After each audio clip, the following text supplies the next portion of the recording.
Welcome to Men, Sex, and Tantra. Discover what your parents, porn, and religion never taught you about being a man and having extraordinary sex. Get ready to have your mind blown and your world rocked. It's Tanya and James D back for Men, Sex, and Tantra. I always have to take a moment and think about that, only because I have another show called Tantra, Love, Sex, and Intimacy. And that was a radio show from 2009 that I put up on a podcast, and people call me and go, hey, where's the whatever? And I'm like, dude, I don't know. That was so 2010. So anyway, if you're confused or you can't get enough of me and my guests and everything else, you can go check out that podcast as well. But James is here because I was like, hey, I just heard something that I want to know more about related to dating. And I'm sure James was like, oh, fuck. Oh, dear. I could see the look on his face when I'm like, oh, to do that. He's like, oh, for God's sake, really? He probably didn't say for God's sake. He probably said something way more colorful, or else $15 Wordisk. You know, how would he say that? But so you were vulnerable enough to tell us, and if you guys haven't listened to the episode before this, you should. Vulnerable enough to tell us about this, other than the 5 rejections since then, this pivotal kind of moment of romance gone bad, rejection via text that kind of spun you off into actually a really good thing. So you took that potential disaster and turned it into a good thing. We talked about that last time. But what I ended up being really curious about was you're a man who clearly, and I've said this before, is deep. You're a deep thinker. You're a deep feeler. You are somebody, and I said this in my last episode, that actually listens when other people talk, because you've said things, not just this last time, but other times when you've reminded me of something I said to you in several conversations before, that I was like, holy shit, you actually listened to that and then thought about it and brought it back in relevance. I'm like, good God, like that kind of should be our basic bar of humanity. But when it stands out like that, it's clear that it's just not regular stuff. And so, yes, and I was thankful for that last time and still am. So that then made me think, wait a minute, what the fuck? You said, and then 5 rejections since that one, and probably your fault because you tend to overstep boundaries. I need to know more. Now I need to know more about that, because somebody who has these skill sets you have and all of this stuff, I'm like, so how does that happen? Or what are you even talking about? Because what I'm thinking may be not what you're saying. So let's talk more about that. I mean, it could also just be self-accusation. It could be that I haven't found my right fit yet, and maybe there's actually something to that. I don't know. What does that look like in your mind? I don't know. I know that, like, I mean, we can just go 3 sheets to the wind. I don't even care. So, let's take it off. Let's do this. No, I think it's going to be really good I think for like a lot of guys who have so many hangups around like sexual vulnerability, because I do, but I'm also aware of them and I'm not afraid to talk about them. I don't care. Like, I'm a human being. And I think a lot of it also has to do with the fact that things have been so painful and violent and shaming and we're so hard in the context of my family life. There was so much injustice, and there's a lot of trauma I have that surrounds that. And there's also just like a lot of fear of intimacy, and also this frantic and intense desire for it on the other hand, because me and my older brother, we're very close, up until maybe 10 years ago, or maybe a little longer. And I did look up to him a lot. And, that was a big imprint for me, because unlike my dad, John was kind of masculine, right? John did have these qualities that were enviable. He had these softball sized biceps, and he had like a 6-pack as like a 16-year-old. He was just like physically gifted. I was not. I was a nerdy kid who the second they let me in the weight room, I was like, I'm gonna beat all your ass. Watch me. I was like, I can knowledge now and my determination, so watch me, right? But I was not naturally physically gifted. And John was like such a huge imprint for me. And when, it came clear to me that like, I think I was 16 when I realized like I can't trust this person anymore. I never can. I never will be able to. But then the repeated interactions with them after that sort of confirmed that were so damaging that, you know, a lot of my earlier romantic encounters were very crippling. I'll tell you one story. Hmm. I had just started with my personal training business again. 2016, 2017. I went out for I'd hired a marketing mentor who taught me how to sell like high ticket on my own. And I was like, holy shit, I can do this. And I had maybe like close to 10K in the bank for like the first time in my life. And I was like, damn, dude. I had like this crazy confidence. So I work at a bouncing gig at a local bar, you know, Cinco de Mayo, 2017 or something like that. And, you know, I'm working alongside this bartender, tall redheaded chick. And I didn't really even like look at her as attractive, but somehow I was coming off as confident. And she just like kept pursuing me. Hey, let's have a drink. Hey, what are you doing? Hey, You've been breaking hearts everywhere, James. Everybody pursuing you. I don't know. Like this was an exceptional circumstance for me. So finally I was kind of like, you know what, James, like this girl isn't quite your style. She's a little bit younger. But you know what, man? Why don't you just not be an asshole for once and just go with something and just like let this girl do whatever she wants with you? So you don't have to marry her, by the way, you know. Exactly. Right. So we end up back at like her friend's place in Encino, and like her friend and her boyfriend, like they disappear into one bedroom. And this girl, you know, her and I are alone, and we touch each other. We hold each other, and I am so anxious and freaked out. I'm just like trembling. And she's like, "What is wrong?" Like, you know, she's like 25. I'm like 34. She's like, "Do you have like a wife or a girlfriend?" And I'm just like, "No, I'm just really fucked up about a lot of things." I was like, "Let's just go. Let's go to the bed and we'll talk about it," you know. And so we did just that. She was cool about it. We got in bed, and like she's like, "Well, I'm not going to sleep with you tonight, but we can explore other things." So, you know, we played around. And I talked and I told her everything. I was like, so here's what happened. Okay. Got brother and this family life. And what happens is I'm like really traumatized. And so when you get close to me, I think what's going on there is that I'm really scared because it feels like family and home and warmth. And that's scary. Right. And she was like, oh, and she was actually really sweet and understanding. And I remember Tanya, it was such a tender moment. Like she was like happy that everything that was happening. And she laid down to go to sleep, and she was like, "Good night, James." And she fell asleep with this very slight and beautiful smile on her face. And there was moonlight, and I was looking at her face, and I'm like, God, like, has this ever happened for me before? I don't know that it has. And I couldn't help it, but like, I took my finger and I just traced the smile on her face, and I was like, this is so fucking cool. So, anyways, her and I dated for all of maybe 3 weeks.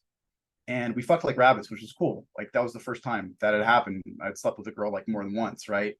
And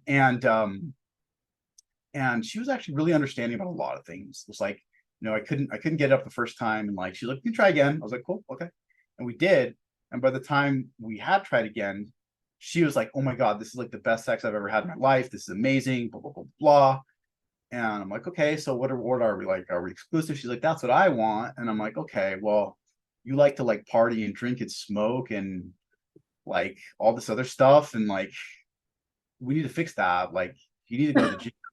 Like, you know, like you need to, like, I'm not about this life, like, you know. And so it ended, and you know, it wasn't like too bad, but at the end of it I was just kind of like, listen, like, you know, like we're in different stages, we're different people, and like I honestly feel like you like the fact that I have all these muscles and I'm strong and I'm sensitive and I'm intellectual and I'm perceptive, but like you also reject that. Like you don't want to join me on the journey, right? And maybe you're not prepared to. And so whatever.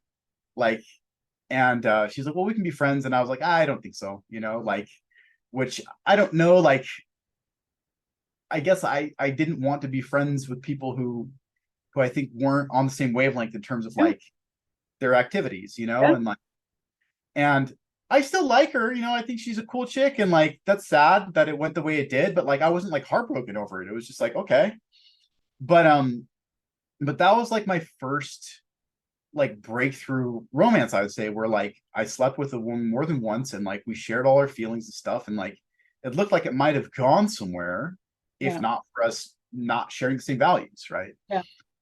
Yeah. Yeah, absolutely. Well, I think one of the things that people don't talk a lot about is the fact that that shared values thing, it's high on the list. Yeah, pretty important. Opposites attract pheromonally, but not when it comes to values and lifestyle generally. That's a little bit harder, especially if you're somebody who's really connected, because like for me, my big dream always was working with the person I was in partnership with. Because the idea that you're spending 50 hours away from each other, the best parts of your life are out at work, seemed fucking ridiculous. Yeah. So I was sought partnerships with people who are self-employed or who our businesses could mesh together. There was some way to make that, which Sure. was, also difficult to do, right? But doable. One of the things I want to tell you, that every woman that is listening to this, when you said you looked to the moonlight and traced her, just like pretty well fell in love with you. So you should know right now that, yeah, and probably a bunch of the men too, just because their romantic hearts were like, oh, really? I wanted to do that too. It reminded me of this one night stand I had, and the guy, when we were done, he put his hand on my face, held my face in his hand, and I said, you can't do that. And he goes, what do you mean? And I said, that's one of the most intimate gestures you could ever do to another human. This is a one night stand. Don't ever do that. And he goes, oh, I love to do that. And I like, and you're fucking women up left and right doing that. Oh, wow, gnarly. Well, Yeah. that's the reality, because No, I feel you.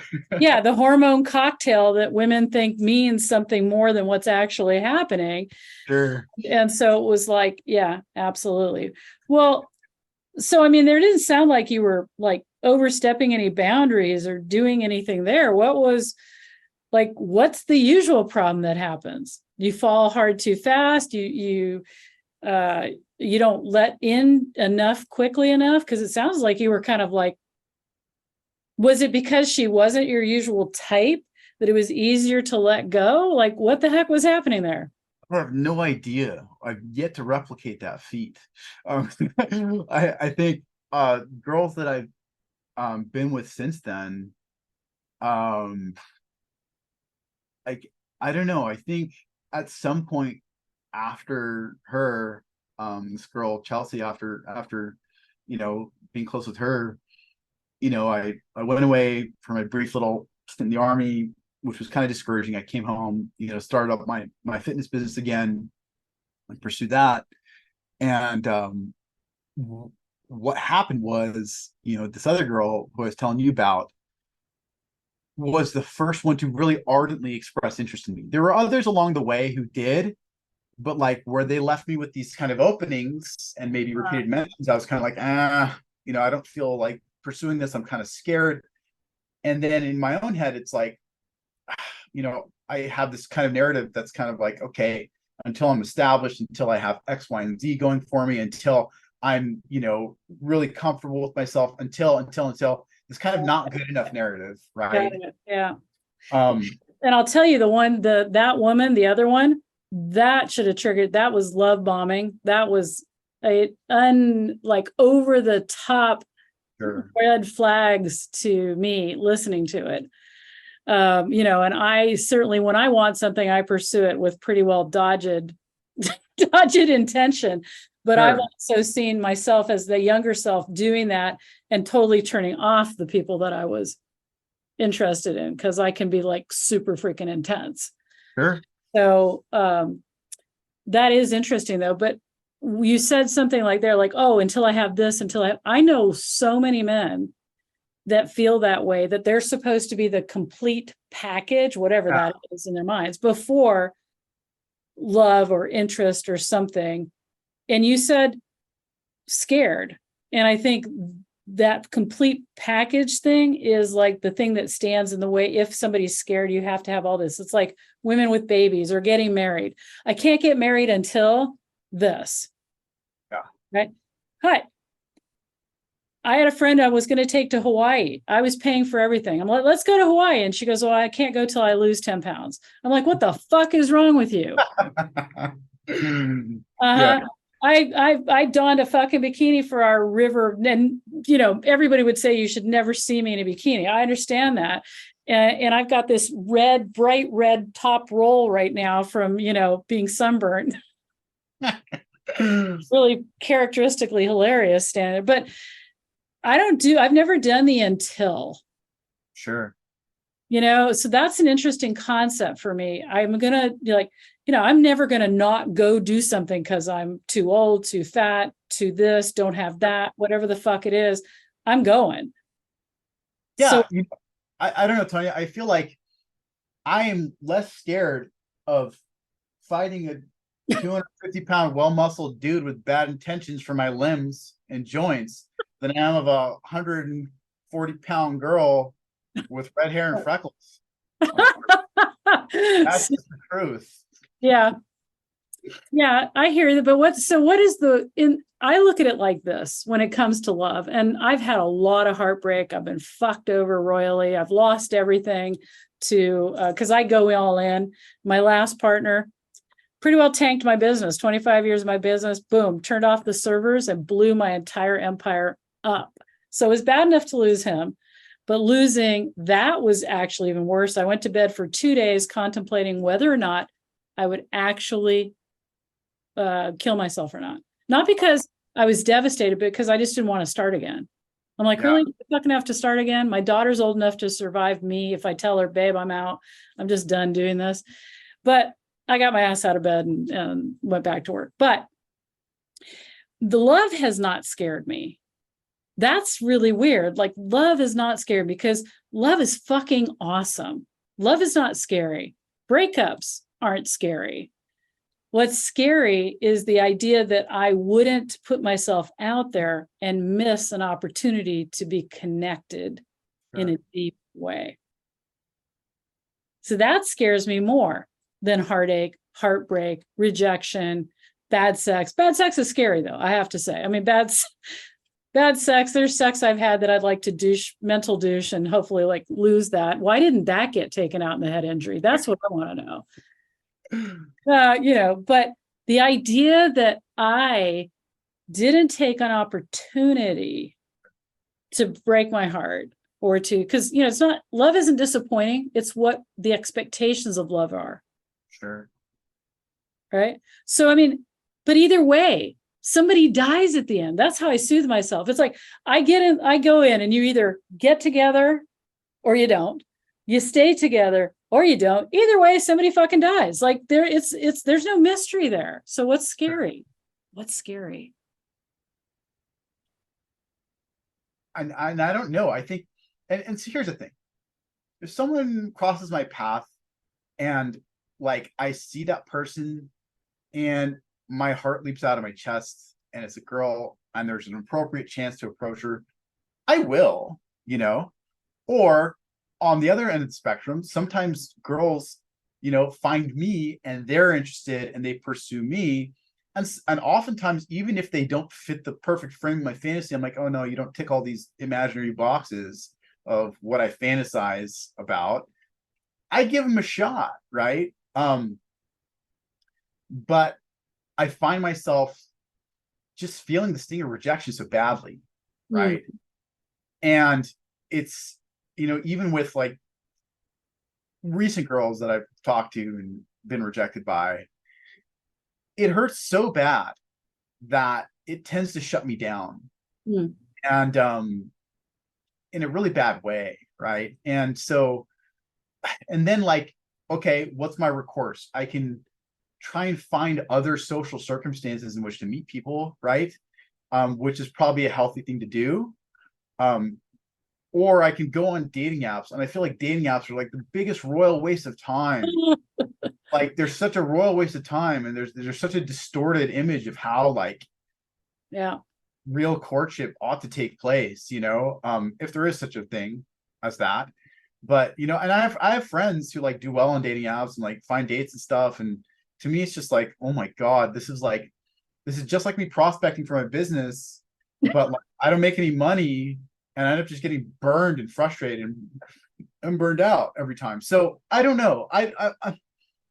I'm not sure what my excuse or reason is besides I'm tired of getting hurt and like I don't like want to like this whole thing about like, oh, it's just a numbers game. That's exactly why it's a turnoff for me, because I meet somebody, I talk to them, I get interested, I know them for a couple weeks, and I start to build this image of them inside my head. And I'm like, kind of like, oh my God, like, what if this could go somewhere? This is really cool. I like this person. And invariably, when it doesn't work out, the disappointment and the sense of rejection is like, it's so familiar and it's so disheartening that, and again, it doesn't shut me off from like, girls falling in my lap and me trying, but it makes me think that like the act of pursuit is just a bad idea. It's like, oh, I'm just running into a fucking garden of thorns. It's no success. Well, there's no success feeling. Yeah. I mean, losses every once in a while, sure, okay, part of life. But I would admit that if I felt, and I don't know what your data is, so more rejections than success, and what you're qualifying success as. Sure.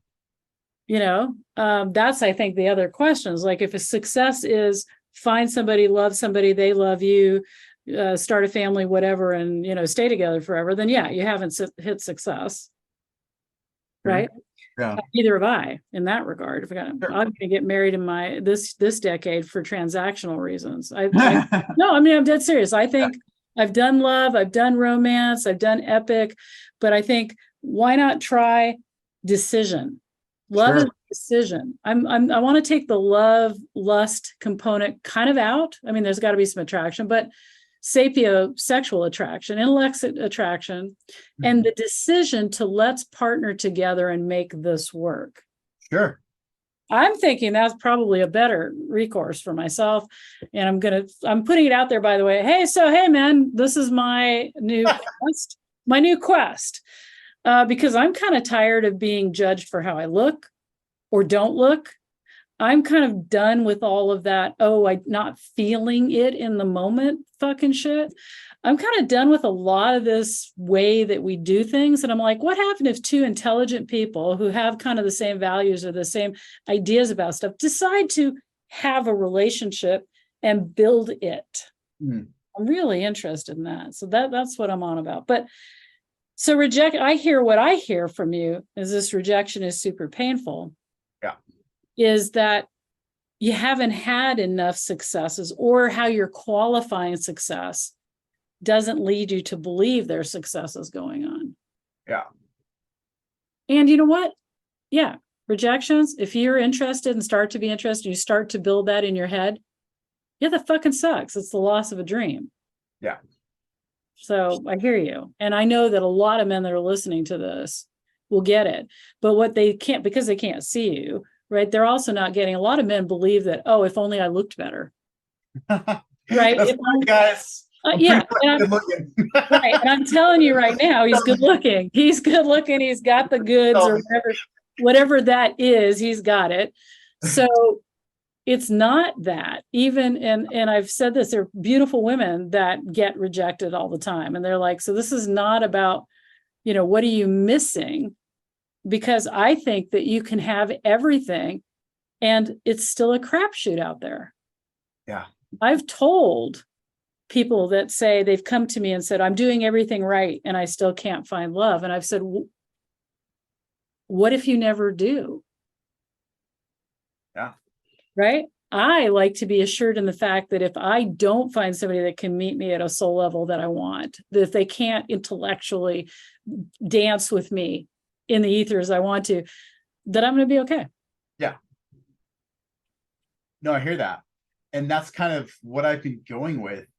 But there's I don't know. And there's still like also kind of like a deep sense of sadness and resignation around that, I think, too. Sure. But, perhaps that is like a deep, so Schelling, one of my favorite philosophers, who, wild story about his life, German idealist. He's kind of the middle child of the German idealists between Hegel and Fichte. And he wrote about the deep and indestructible sadness that spreads out over all of life. And basically, it's the problem of human finitude. We can't be in control of everything all the time, let alone our damn selves, right? Yeah. Things about us and our personalities and the way they manifest and the way we interact with people in the world, like you can't ever predict how someone else is going to receive you, or if they're going to continue to receive you. Right. Right? We can't control that. Yeah.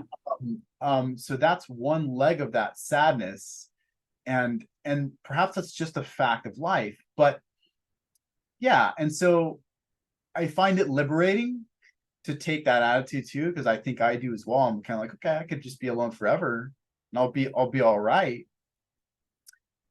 But it's also sad. Yeah. Yeah. Would it be a bummer to not be adored or loved the way I can love somebody else, to receive that exquisite piece of that? Yeah. Most of the time I leave men better than I found them, but I have not had that happen with me.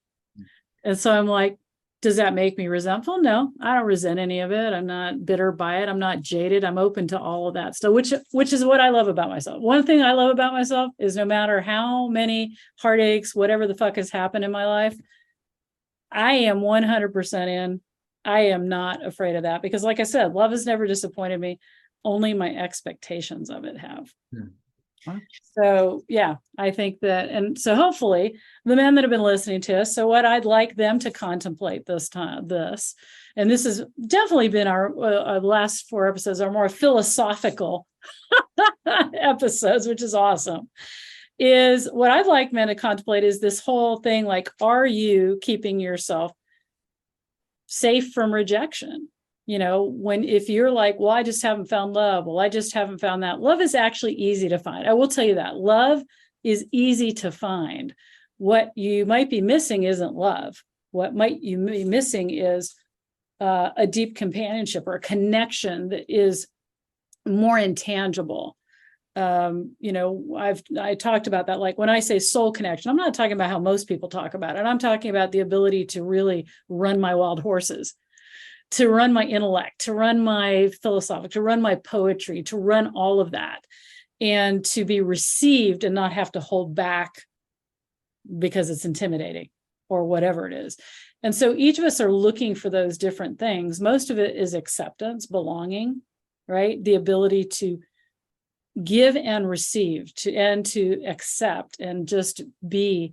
And maybe that's romantic. That could be just a romantic ideal that some of us poets have, when in reality, you could pick people for a season. The person that makes a great father to your children, the person that makes a great travel buddy that you want to explore the world with, the person that vibes your business with you.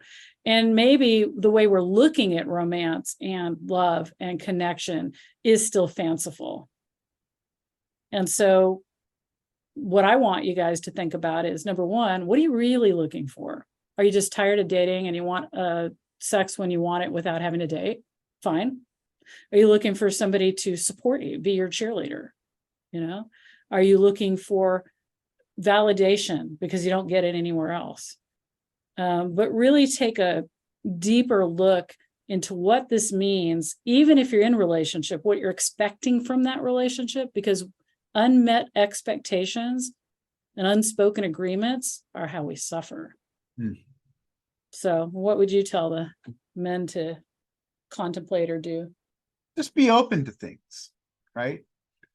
I'm not going to come out here and act like I'm any kind of expert on this topic. This is like probably my weakest area in all of self-development. That's fine. I don't care. I like just kind of being my weird self most of the time. And that's fine, right? But when, to me, like, what I'm happy and proud about is that if someone comes my way, again, if a woman comes my way and I look at her and I talk to her and I get a feel for her and it makes my heart leap out of my chest, I try. I make an attempt. So try, right? Yeah. Yeah. What do you lose? Yeah. I mean, other than reject, I mean, that's what I'm saying. I've gone men with, I've reached out to men that most people consider way out of my league. My last partner was a 6'4" Johnny Depp, 6'2", sorry, Johnny Depp lookalike that people used to actually think was Johnny Depp when we were together. And I could see women's faces going, occasionally a waitress or something would look at me like, what? And I'd say, yes, I am that good in bed. But whatever it takes, I think you have really nothing to lose by shooting for, going for, trying, moving, because the reality is we're not going to make it through life anyway. I mean, it's just like, if we don't take it so seriously, I think it's going to be helpful in the long run. So, gentlemen, you've heard us here. Go out and give it a whirl. Try, be open, be flexible, be curious is the biggest thing, I think. And that's what I love. And I want the best for all of you, but I think it all starts, we started with this personal responsibility, and that really does tag into that. Personal responsibility also means be curious, stop being a victim of yourself, because there's nothing as unsexy for a man or a woman to be a victim of their own issues. I mean, shit happens in life, but for God's sakes, don't you be the one that's putting that on you all the time and playing the victim, because you were a victim as a child, you're a volunteer as an adult. So go out and get some shit together. Thanks so much, James, for joining us. I really appreciate you, your pathetic nature. And I'm still blown away. I got listened to. Fuck, apparently I'm not getting listened to enough. So speaker coaching, people pay me to tell them shit, but this was something you didn't pay me to do when you heard me. And so thank you. I so appreciate that. I really enjoyed it as well. And yeah, no, I'm looking forward to the next talk practice, and perhaps we'll collaborate down the road as well. Awesome. Sounds fabulous. All right, everybody in the men's world out there, we're out.